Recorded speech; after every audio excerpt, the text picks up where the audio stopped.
Hi hello. അപ്പോൾ ഞാനിന്ന് ചെയ്യുന്നത് ബുക്ക് ബൈൻഡിങ് ആണ് കേട്ടോ. ബുക്ക് ബൈൻഡിങ് ഞാൻ മുന്നേ ചെയ്തിട്ടുണ്ടായിരുന്നു. അതൊരു കോപ്റ്റിക് സ്റ്റിച്ച് ആയിരുന്നു. അത് അധികം ആൾക്കാർക്ക് അത്ര എന്താ ചെയ്യാൻ പറ്റുമല്ലേ എന്നുള്ളത് എനിക്കറിയില്ല.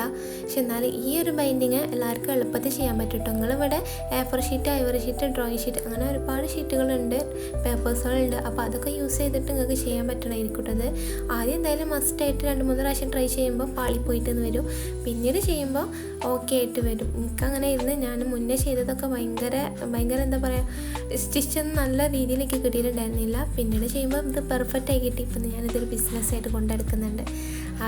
ആവശ്യത്തിലേക്ക് ഇപ്പോൾ കുറച്ച് 1, 2, 3 എന്നൊക്കെ പറഞ്ഞിട്ട് ഓർഡേഴ്സും കാര്യങ്ങളൊക്കെ കിട്ടുന്നുണ്ട്. പിന്നെ അധികം ആൾക്കാർ വന്ന് ചോദിക്കൂ. ഓരോ കയ്യിൽ കുട്ടികളാണ് അധികം വന്ന് ചോദിക്കണത്. അപ്പോൾ ഓരോ കയ്യിൽ അധികം പൈസ ഇല്ലാത്തതുണ്ട്. ഞാൻ മാക്സിമം 250 കൂടുതൽ എൻ്റെ ബുക്കിന് ഇതുവരെ റേറ്റ് ഇട്ടിട്ടില്ല. 250 രൂപ വരെയാണ് ഞാൻ റേറ്റ് കൊടുത്തത്. എന്നിട്ട് തന്നെ എല്ലാവരും പറയുന്നുണ്ട് ഹാൻഡ്മെയ്ഡ് ബുക്കിന് ഇത്രയും കുറവോ എന്നുള്ളതായിരുന്നു എല്ലാവർക്കും ഡൗട്ട് ഉണ്ടായിരുന്നത്. പിന്നെ എൻ്റെ ബുക്ക് അധികം വാങ്ങുന്നത് വേറെ ആരെല്ലാം കുട്ടികൾ തന്നെയാണ് വാങ്ങുന്നത്. അതുകൊണ്ടാണ് ഞാൻ അത്ര റേറ്റ് കുറച്ചിട്ടത്. പിന്നെ എനിക്ക് എന്താ ഇത് ഭയങ്കര സന്തോഷമാണ് ഇങ്ങനെ ചെയ്യണമെന്ന് പറയുന്നത്. വാങ്ങുന്ന ആൾക്കാർക്ക് സന്തോഷം, എനിക്കും സന്തോഷം. അത്രയേ ഉള്ളൂ ഞാൻ ഉദ്ദേശിക്കുന്നത്. അപ്പോൾ ഞാനിവിടെ ഉണ്ടാക്കുന്ന ഡ്രോയിങ് ബുക്കാണ്. അപ്പോൾ ഈ ഡ്രോയിങ് ബുക്കിന് വേണ്ടിയിട്ട് ഞാനിവിടെ 6 ഇഞ്ച് നീളത്തിലും വീതിയിലുമാണ് ഞാനിവിടെ കട്ട് ചെയ്തെടുക്കുന്നത്. അപ്പോൾ നിങ്ങൾക്ക് ആവശ്യമുള്ള രീതിയിൽ നിങ്ങൾ കട്ട് ചെയ്തെടുക്കാൻ ഞാൻ ഇവിടെ ഡ്രോയിങ് ഷീറ്റാണ് യൂസ് ചെയ്തത്. പ്രോഡക്റ്റ് ലിങ്ക് എനിക്കിവിടെ ഞാൻ ഡിസ്ക്രിപ്ഷനിൽ കൊടുക്കുക. പക്ഷേ എനിക്കിവിടെ ടാഗ് ചെയ്യാൻ കഴിയാത്തതിനോണ്ടാണ് ഞാൻ അങ്ങനെ ചെയ്യാത്തത്. ഇന്ത്യയിൽ ടാഗിങ്ങിൻ്റെ ഒരു ഓപ്ഷൻ ഞാൻ കാണുന്നില്ല. അപ്പോൾ അതവിടെ നിൽക്കട്ടെ. അപ്പോൾ ഞാനിവിടെ ആവശ്യത്തിലുള്ള വീതിയിലും നീളത്തിൽ ഞാൻ കട്ട് ചെയ്തെടുത്തിട്ട് ഹോൾ ഇട്ട് കൊടുക്കാൻ വേണ്ടിയിട്ട് സെയിം നീളത്തിലൊരു പേജ് കട്ട് ചെയ്തെടുത്തിട്ട് എവിടേക്കാണോ ഹോൾ വേണ്ടത് ആ ലെവലിൽ ഞാൻ ആ പേജിൽ അടയാളപ്പെടുത്തിയിട്ട് എടുക്കുകയാണ് ചെയ്തിട്ടുള്ളത്. എന്നിട്ട് നമ്മൾ സിഗ്നേച്ചറുകളായിട്ട് മാറ്റി വെച്ച ഈ ഓരോരോ പേജിൻ്റെ നടുവിലേക്ക് ഞാൻ നേരത്തെ അടയാളപ്പെടുത്തി വെച്ചിട്ടുള്ള ഈ ഒരു പേജ് വെച്ചിട്ട് ഹോൾ ഇട്ട് കൊടുക്കുക. അത്ര വലിയ പരിപാടിയൊന്നുമില്ല, ചെറിയ സിമ്പിളായിട്ടുള്ള പരിപാടിയേ ഉള്ളൂ. കാണുമ്പോൾ കുറച്ച് ഹാർഡായിട്ട് തോന്നുമോ എന്ന് എനിക്കറിയില്ല. എനിക്കത് ഹാർഡായിട്ട് തോന്നിയിട്ടില്ല. ഞാനത് വേറൊരു ചാനലിൽ നിന്ന് പഠിച്ചതിന് ശേഷമാണ് ഞാനൊരു ബിസിനസ്സായിട്ട് കൊണ്ടെടുക്കാൻ തന്നെ തുടങ്ങിയത്. അങ്ങനെ ഞാനിവിടെ എല്ലാ പേജിനും ഹോൾ ഇട്ട് കൊടുത്തിട്ടുണ്ട്. ഇനി ഞാൻ ചെയ്യാൻ പോകുന്നത് വേറൊന്നുമല്ല, ത്രെഡ് എടുക്കുക. അത്രയേ ഉള്ളൂ. ഈ ത്രെഡ് അളവെടുത്തതിന് ശേഷമാണ് നമ്മൾ സൂചിയുടെ ഉള്ളിലേക്ക് കയറ്റാൻ പോണത്. അപ്പം ത്രെഡ് അളവെടുക്കാൻ അറിയാത്തവരാണെങ്കിൽ നമ്മൾ എത്ര സിഗ്നേച്ചറുകളാണോ ഇറക്കി വെച്ചത് വെച്ചാൽ എത്ര പേജുകളുണ്ടോ നമ്മളെ കയ്യിൽ ആ പേജിൻ്റെ അളവിലായിരിക്കണം, എണ്ണത്തിനായിരിക്കണം നമ്മൾ ത്രെഡ് അളവെടുക്കേണ്ടത്. ഇതുപോലെ വേറൊരു കാര്യം കൂടി ഞാൻ ഇതിനെ കുറിച്ച് പറയുന്നുണ്ട്. സംഭവം ഈ ഒരു വീഡിയോ ഫുള്ളായിട്ട് കാണുന്നവർക്ക് മനസ്സിലാവും. ഒരു കുഞ്ഞ് ഗിവ് അവേ കൂടി വെക്കുന്നുണ്ട്. അപ്പോൾ വീഡിയോ സ്കിപ്പ് ചെയ്യാണ്ട് കാണാം. അപ്പോൾ ഇഷ്ടപ്പെട്ടിട്ടുണ്ടെങ്കിൽ എന്തായാലും ലൈക്ക്, ഷെയർ, കമൻറ്റ് ചെയ്യാൻ മറക്കണ്ട. അപ്പോൾ ഇതുപോലെ അളവെടുത്ത് കഴിഞ്ഞതിന് ശേഷം ഞാനിവിടെ ഇനി സ്റ്റിച്ചിങ് ആണ് കാണിക്കുന്നത്. സ്റ്റിച്ചിങ്ങിന് നമ്മൾ കോപ്റ്റിക് സ്റ്റിച്ചിന് ഉള്ളിൽ കൂടിയാണ് നമ്മൾ എടുത്തിട്ടുണ്ടെങ്കിലും ഇത് നോർമൽ ബൈൻഡിങ് ആയതുകൊണ്ട് നമ്മൾ പുറത്ത് കൂടിയാണ് ഈ ഒരു സ്റ്റിച്ച് എടുക്കുന്നത്. ഇങ്ങനെ ചെയ്തതിന് ശേഷം നമ്മൾ ലാസ്റ്റ് വരുന്ന ഈ ഒരു ഭാഗം ഉണ്ടല്ലോ അതെടുത്തിട്ട് ജസ്റ്റ് ഒന്നവിടെ നമ്മൾ ഒട്ടിച്ച് കൊടുക്കണം. ഒട്ടിച്ച് കൊടുത്തതിന് ശേഷം നമ്മൾ നെക്സ്റ്റ് ഹോളിലൂടെ പുറത്തേക്ക് ത്രെഡ് വലിച്ചെടുക്കുക. പുറത്തേക്ക് എടുത്തിട്ടുള്ള ഈ സ്റ്റിച്ച് വീണ്ടും നമ്മൾ സെയിം മെത്തേഡ് യൂസ് ചെയ്തിട്ട് വീണ്ടും ഉള്ളിൽ കൂടിയാണ് വലിച്ചെടുക്കുക ഈ ത്രെഡ്. പിന്നെ അതേ സെയിമിൽ തന്നെ നെക്സ്റ്റ് ഹോളിലൂടെ വീണ്ടും പുറത്തേക്ക് വലിച്ചെടുക്കണം. അവിടെ 6th ഹോളാണ് ഞാൻ ഈ ഒരു ബൈൻഡിങ്ങിന് വേണ്ടിയിട്ട് യൂസ് ചെയ്യുന്നത്.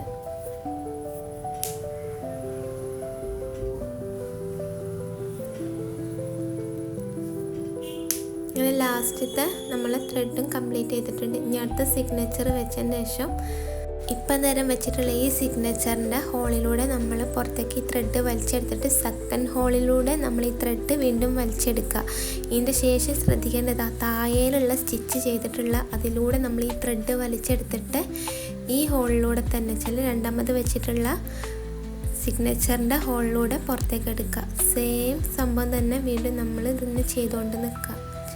ലാസ്റ്റ് ഈ സ്റ്റിച്ച് വരുന്ന വരെ ഒരു ത്രെഡ് വലിച്ചെടുക്കുക. താഴേലുള്ള സ്റ്റിച്ചിൻ്റെ ഉള്ളിൽ കൂടി ത്രെഡ് വീണ്ടും വലിച്ചെടുത്തിട്ട് വീണ്ടും ഹോളിലൂടെ ഉള്ളിൽ കൂടി കയറ്റുക. അതിൻ്റെ ശേഷം ഇതിലൂടെ നമ്മൾ ഈ ഒരു ഹോളിലൂടെ നമ്മൾ ഇതിന് പുറത്തേക്ക് എടുക്കുക ചെയ്യുന്നത്.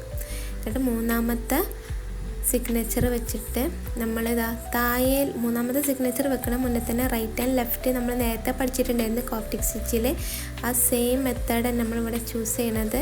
അത്യാവശ്യം നല്ല രീതിയിൽ ടൈറ്റ് ചെയ്തതിന് ശേഷം നമ്മൾ മൂന്നാമത്തെ സിഗ്നേച്ചറിൻ്റെ ഹോളിലൂടെ ഉള്ളിലേക്ക് ത്രെഡ് വലിച്ചെടുക്കുക. അതിൻ്റെ ശേഷം സെയിം മെത്തേഡിൽ തന്നെ നമ്മൾ പുറത്തേക്ക് നെക്സ്റ്റ് ഹോളിലൂടെ ത്രെഡ് വലിച്ചെടുക്കുക. ഇനി ശ്രദ്ധിക്കേണ്ട സെൻറ്റർ കൂടിയുള്ള ഈ കെട്ടിൻ്റെ ഈ ഒരു സൈഡുണ്ടല്ലോ, ഇടത് ഭാഗത്തുള്ള സൈഡ് ത്രെഡിൻ്റെ ഉള്ളിൽ കൂടെ ആയിരിക്കണം ഇപ്പം നമ്മൾ ചെയ്യുന്ന ഈ ഒരു ത്രെഡ് വലിച്ചെടുക്കേണ്ടത്. വെച്ചാൽ ലെഫ്റ്റ് ഭാഗത്ത് കൂടി നമ്മൾ ആ ത്രെഡ് വലിച്ചെടുത്തിട്ട് നെക്സ്റ്റ് ഹോളിലൂടെ നമ്മൾ ഈ ത്രെഡ് ഉള്ളിലേക്ക് വലിച്ചെടുത്തിട്ട് വീണ്ടും സെയിം മെത്തേഡ് തന്നെ നമ്മൾ പുറത്തേക്ക് ഈ ത്രെഡ് വലിച്ചെടുക്കുക ഹോളിലൂടെ. അതിൻ്റെ ശേഷം ഇതാ വീണ്ടും നമ്മൾ ലെഫ്റ്റ് ഭാഗത്ത് കൂടി വീണ്ടും ആ ത്രെഡ് വലിച്ചെടുക്കുക. സെൻറ്ററിൽ ആ കെട്ട് എപ്പോഴും ഉണ്ടായിരിക്കും എന്നുള്ളത് ഓർമ്മയിൽ വേണം.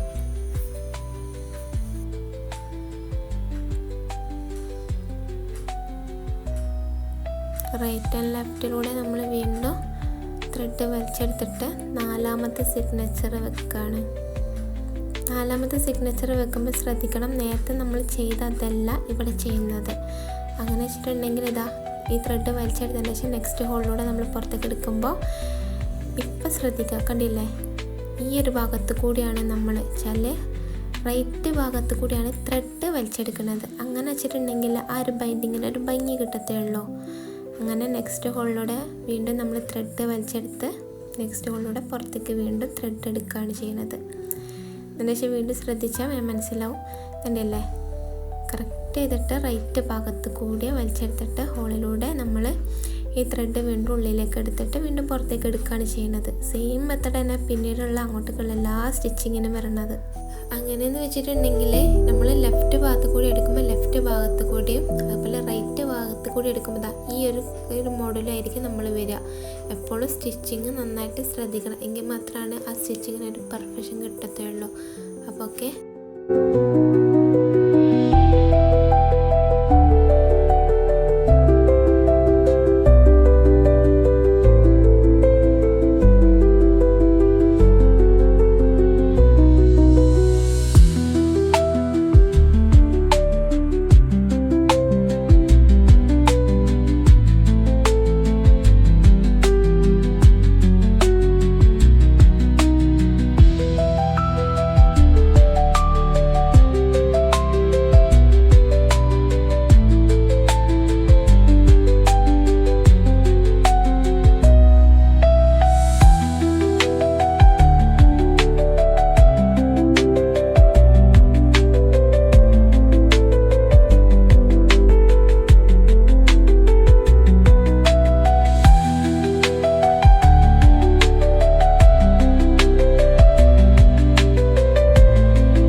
ഏകദേശം നമ്മൾ ത്രെഡിങ് കഴിഞ്ഞതിൻ്റെ ശേഷം റൈറ്റ് ആൻഡ് ലെഫ്റ്റ് കഴിഞ്ഞതിൻ്റെ ശേഷം നമ്മൾ വീണ്ടും ഏത് ഹോളിലൂടെയാണ് ആ ത്രെഡ് പുറത്തേക്ക് എടുത്തത് ആ ഹോളിലൂടെ തന്നെ നമ്മൾ വീണ്ടും ത്രെഡ് ഉള്ളിലേക്ക് എടുത്തിട്ട് ഇതുമാതിരി ഒരു കെട്ടിട്ട് കൊടുക്കുക ചെയ്യുന്നത്. അപ്പോൾ നമ്മൾ ഫിനിഷിങ് കഴിഞ്ഞിട്ടുണ്ടത് അതുപോലെ ആയിരിക്കും ത്രെഡ് ഉണ്ടാവുക, സ്റ്റിച്ചിങ്ങിൻ്റെ ഭാഗങ്ങൾ ഉണ്ടാവുക. അപ്പോൾ ഇതുപോലെ ആണെന്നുണ്ടെങ്കിൽ പെർഫെക്റ്റ് ആയിട്ട് നിൽക്കും. ചില റൈറ്റ് ഭാഗത്തുള്ള ത്രെഡും അതുപോലെ ലെഫ്റ്റ് ഭാഗത്തുള്ള ത്രെഡും കണ്ടില്ലേ, അതാ ഒരു പെർഫെക്ഷനിൽ തന്നെ കിട്ടും വേണം. അപ്പോൾ ഞാൻ പിറ്റേ ദിവസമാണ് ഞാൻ ഈ ഒരു ഗ്ലൂ അപ്ലൈ ചെയ്യണം. അതിന് മുന്നേ തന്നെ വെയിറ്റുള്ള സാധനം ഇതിൻ്റെ മുകളിൽ കയറ്റി വെച്ചിരിക്കണം, അത് ചെല്ലൊന്ന് ഒതുങ്ങാൻ വേണ്ടിയിട്ടാണ് ചെയ്തത്. ഗ്ലൂ അപ്ലൈ ചെയ്തതിന് ശേഷം ഇവിടെ കോട്ടൺ യൂസ് ചെയ്തിട്ട് അതിൻ്റെ മുകളിലേക്ക് ഒട്ടിച്ചു കൊടുക്കുക ചെയ്യണത് വെച്ചാൽ അതവിടെ ഒതുങ്ങി നിൽക്കാൻ വേണ്ടിയിട്ട്. ഓക്കെ, ഇത് കഴിഞ്ഞതിന് ശേഷം ഇത് നമുക്കൊന്നുകൂടി പെർഫെക്ഷൻ കിട്ടാൻ വേണ്ടിയിട്ട് നമ്മൾ രണ്ട് സൈഡിൽ വെച്ചാൽ ബുക്കിൻ്റെ രണ്ട് ഭാഗത്ത് ഇതുപോലെ ഒരു കോട്ടൺ വെച്ചിട്ട് നമ്മൾ ഒന്ന് ഹൈഡ് ചെയ്തിട്ട് വെക്കും. അതിന് വേണ്ടിയിട്ട് ഇവിടെ ഒരു ത്രെഡും അതുപോലെ ഒരു കോട്ടൻ്റെ ക്ലോത്തും യൂസ് ചെയ്തിട്ട് ആ ഒരു ഭാഗത്തേക്കുള്ളത് ഇതുപോലെ അവിടെ സെറ്റാക്കി വെക്കുക. ഓക്കെ,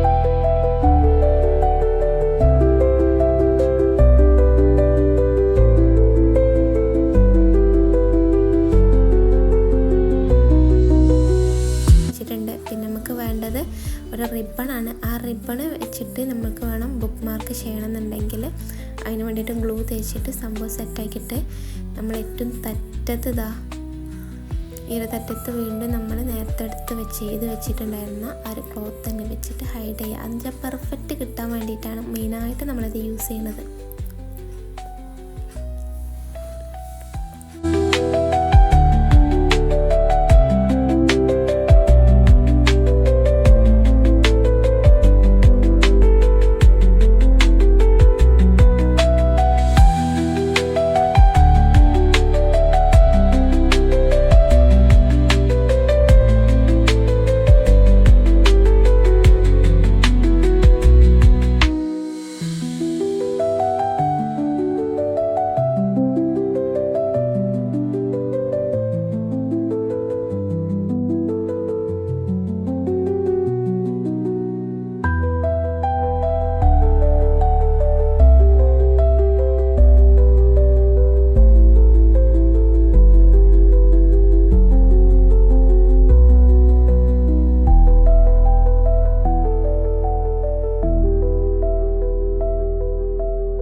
ഇതുപോലെ നല്ല അടിപൊളിയായിട്ട് നിൽക്കണ ഒരു ബൈൻഡിങ് ചെയ്തിട്ടുള്ള ബുക്കും അതുപോലെ തന്നെ അതിൻ്റെ കൂട്ടത്തിൽ തന്നെ കുറച്ച് കവായി സ്റ്റിക്കറും ആഡ് ചെയ്തിട്ട് അയക്കണമായിരിക്കും കേട്ടോ.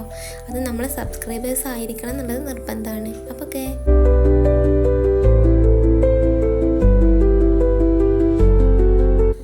അപ്പോൾ ബുക്ക് ബൈൻഡിങ്ങിൻ്റെ ഏകദേശ പരിപാടിയൊക്കെ ഇവിടെ കഴിഞ്ഞിരിക്കണം. അപ്പം ഇത് പെർഫെക്റ്റ് ആയോ ഇല്ല എന്നുള്ളത് നിങ്ങൾ കമൻറ്റ് ചെയ്യാൻ മറക്കണ്ട. പിന്നെ പറയാനുള്ളത് 10K നമ്മളെ ഗിവ് അവേ ഉടനെ വെക്കണം എന്നൊക്കെ ഞാൻ വിചാരിച്ചിട്ടുണ്ടായിരുന്നു. പിന്നെ അതൊരു 50K ആയിക്കോട്ടെ ചേച്ചി. ഞാൻ നേരത്തെ മുന്നത്തെ വീഡിയോയിൽ ഞാൻ പറഞ്ഞിട്ടുണ്ടായിരുന്നു ഒരു 20 അല്ലെങ്കിൽ 10K അതിൻ്റെ ഇടയിൽ വെക്കുമ്പോൾ മാത്രമേ ഞാൻ എന്തായാലും അനൗൺസ് ചെയ്യുള്ളൂ എന്നുള്ളത് ഞാൻ നേരത്തെ പറഞ്ഞിട്ടുണ്ടായിരുന്നു. മെയിനായിട്ട് ചെറിയ ചെറിയ പ്രോബ്ലംസും കാര്യങ്ങളൊക്കെ കയറി വരുമ്പോഴാണ് എനിക്കിതൊക്കെ ലോ ആയിട്ട് മാറണത്. അതുകൊണ്ടാണ് എന്തായാലും ഞാൻ ഉടനെ ചെയ്യണമായിരിക്കും. ചെയ്യില്ല എന്നൊന്നും ഒരിക്കലും പറഞ്ഞിട്ടില്ല, എന്തായാലും ചെയ്യും. പിന്നെ ഇതിൻ്റെ ഇടയിൽ കുഞ്ഞു കുഞ്ഞു ഗിവ് അവേയും കാര്യങ്ങളൊക്കെ വെക്കണുണ്ട്. ഇത് ഈ ഒരു ഇതിന് തന്നെ 400 കമൻറ്റ് വന്നിട്ടുണ്ടെങ്കിൽ അതിന് തിരഞ്ഞെടുക്കുന്ന ഒരാൾക്ക് ഇതുപോലെ ഒരു ബുക്ക് ബൈൻഡിങ് ചെയ്തതും അതിൻ്റെ കൂടെ തന്നെ കവായി സ്റ്റിക്കറും ആഡ് ചെയ്തിട്ട് ഞാൻ അയക്കണമായിരിക്കും. അപ്പോൾ ഇഷ്ടപ്പെട്ടാൽ ലൈക്ക് ഷെയർ കമൻറ്റ് ചെയ്യാൻ മറക്കണ്ട. അപ്പോൾ ബൈ.